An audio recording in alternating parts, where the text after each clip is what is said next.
Olá pessoas, quem fala aqui é Belmiro, bem-vindos e bem-vindas ao nosso podcast.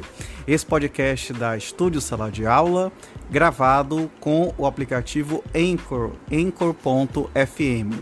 Então recomendo, se vocês quiserem acompanhar melhor nosso podcast, também produzir o seu próprio podcast, grave com o Anchor, em que você não tem que pagar nada e também não tem limite de armazenamento. Então, sem mais delongas, vamos então para o nosso episódio.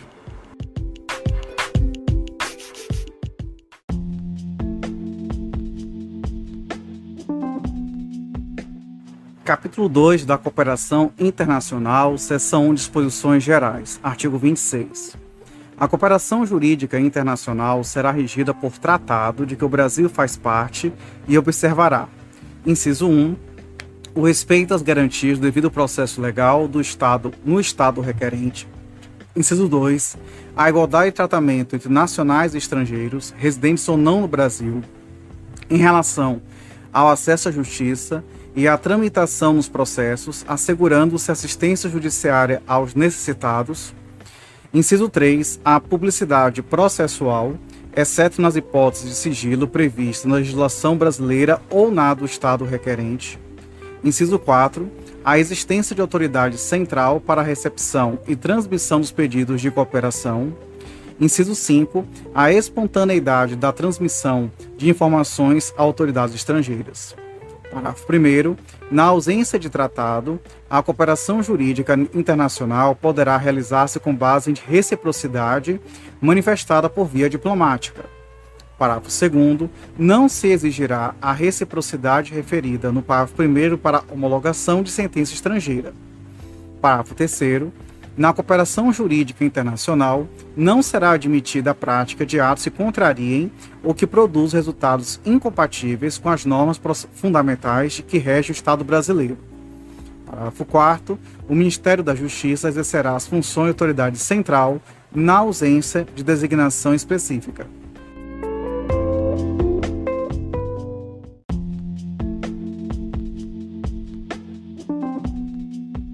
Artigo 27. A cooperação jurídica internacional terá por objeto: inciso 1, a citação, intimação e notificação judicial e extrajudicial. Inciso 2, a colheita de provas e obtenção de informações. Inciso 3, homologação e cumprimento de decisão. Inciso 4, concessão de medida judicial de urgência. Inciso 5, assistência jurídica internacional. Inciso 6, qualquer outra medida judicial ou extrajudicial não proibida pela lei brasileira.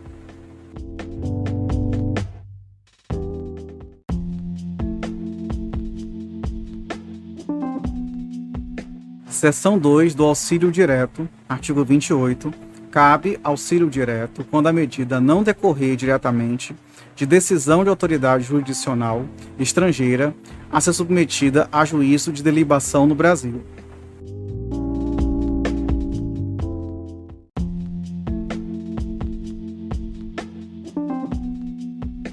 Artigo 29. A solicitação de auxílio direto será encaminhada pelo órgão estrangeiro interessado à autoridade central, cabendo ao Estado requerente assegurar a autenticidade e a clareza do pedido.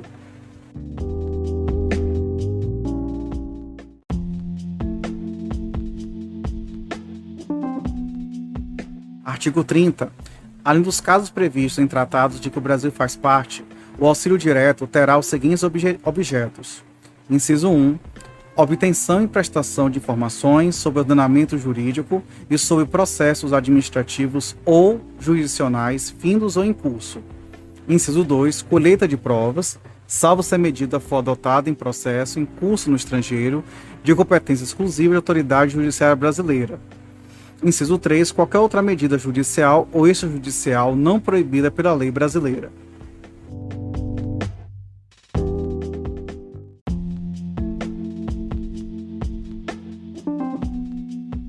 Artigo 31. A autoridade central brasileira comunicar-se-á diretamente com as suas congêneres e, se necessário, com outros órgãos estrangeiros responsáveis pela tramitação e pela execução de pedidos de cooperação enviados e recebidos pelo Estado brasileiro, respeitadas as disposições específicas constantes de tratado.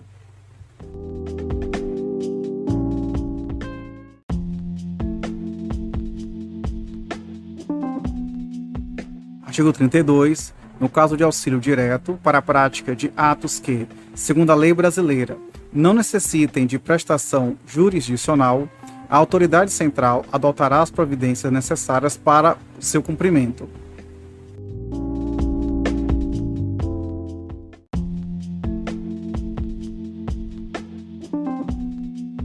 Artigo 33. Recebido o pedido de auxílio direto, passivo, a autoridade central o encaminhará à Advocacia Geral da União, que requererá em juízo a medida solicitada. Parágrafo único. O Ministério Público requererá em juízo a medida solicitada quando for autoridade central.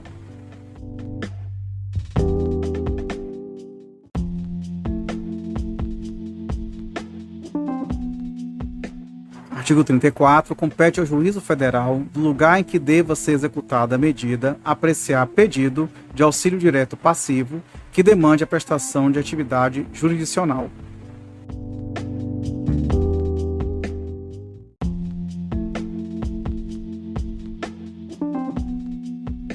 Seção 3 da Carta Rogatória, artigo 35, vetado.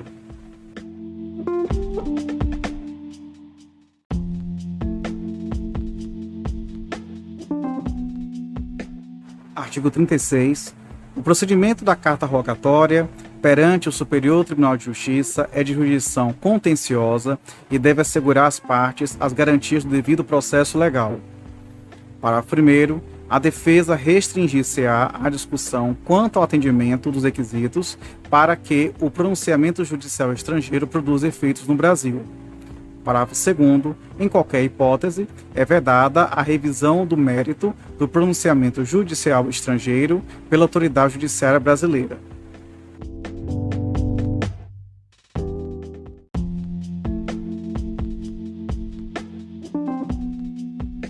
Seção 4. Disposições comuns às seções anteriores. Artigo 37. O pedido de cooperação jurídica internacional, oriundo de autoridade brasileira competente, será encaminhado à autoridade central para posterior envio ao Estado requerido para lhe dar andamento.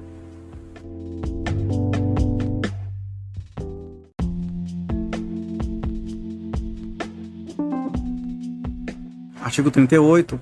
O pedido de cooperação oriundo de autoridade brasileira competente e os documentos anexos que o instruem serão encaminhados à autoridade central, acompanhados de tradução para a língua oficial do Estado requerido.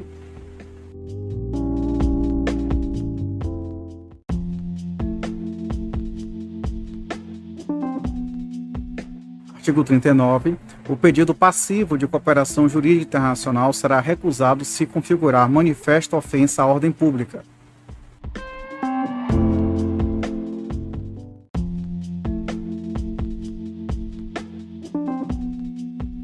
Artigo 40.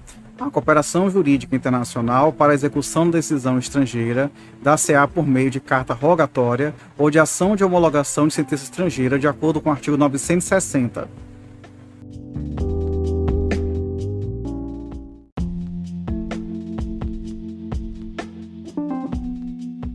Artigo 41. Considera-se autêntico o documento que instruir pedido de cooperação jurídica internacional, inclusive tradução para a língua portuguesa, quando encaminhado ao Estado brasileiro por meio de autoridade central ou por via diplomática, dispensando-se a juramentação, autenticação ou qualquer procedimento de legalização.